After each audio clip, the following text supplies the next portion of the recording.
مسله کې د جانبینو دلایلی او دواړو سایډو نه دلایل وي نو زما ذاتی موقف او رائے دا ده چې کم ځای دلیل وي هلته احترام کوم بس چې دلایل شته جانبین په حق دي نو دې کې د دې خبرو څه ضرورت دی چې د پسې مونځ شو د پسې مونځ نه شو دا دومره سخت اختلاف نه دی د بریتو اوږدول مسله د بریتو دا ده چې حدیث کی راضی قص الشوارب اوس د دې مقدار او ځای پکار دی چې دا شوارب نه څه مراد دی د شونډې دا کناره چې کومه ده دې ته شوارب وایي دا پاس حصه چې کله تو اوبس کې او هغه پکې غوپکېږي دغه حصه د شونډې کناره صفا ساتل پکار دي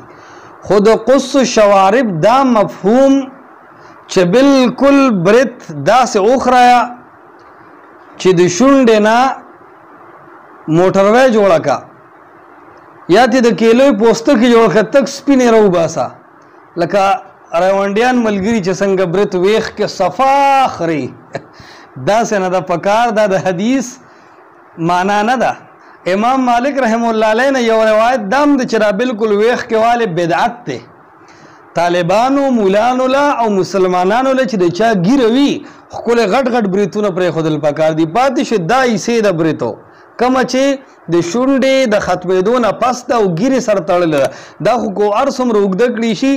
هغه بستان المحدثین کې شاه ولی الله صاحب وایي عمر فاروق صاحب به چې کله جنګ ته میدان ته ورتلي وي بریت راتاو کردن برت به ورته راتاو کړل دا خو د مجاهدینو یو نښه ده بریتونه علماو له پرېښودل پکار دي طلباو له صرف هغه حصه چې اوبو کې لوندېږي او د هغې حفاظت نه کېږي که یو سړی په داسې صفا اړولی شي چې اوبو ته نه ورځي بیا که کټ نه کړي شي هم جایز دي دا کم ځای کې چې د کټ کولو حکم شوی دی نو مجوسیانو به ګیرې خریلې او برت به یې پرېښو په دغه صورت کې برت پرېښودل حرام او ناروا دي خو که د سړي ګیره وي ښکلې د شریعت برابر او د شونډې کناري حصې صفا وي نو که نور برت هر څومره غټ پریښي وي نو غټ برت پرېښودل پکار دي برت ویښ کې وال بیا نن سبا چې دغه نري لیزر باندې وي ورخاړي ګاسه ترې جوړه کې داسې خو کول کم از کم نه دي پکار کوشش کوئ که برت پرېښودی نه شي نو کم علماو طلباو مجاهدینو چې برت پرېښي دي کم از کم هغې ته خو بد مه وایئ نارینهو سره برت ډېره مزه کوي څنګه چې ورسره ګیرې مزه کوي دا هغه صورتونه دي چې ګیره وخورئ او برت پرېږدئ دا غلطه ده چې داسې نه وي سړي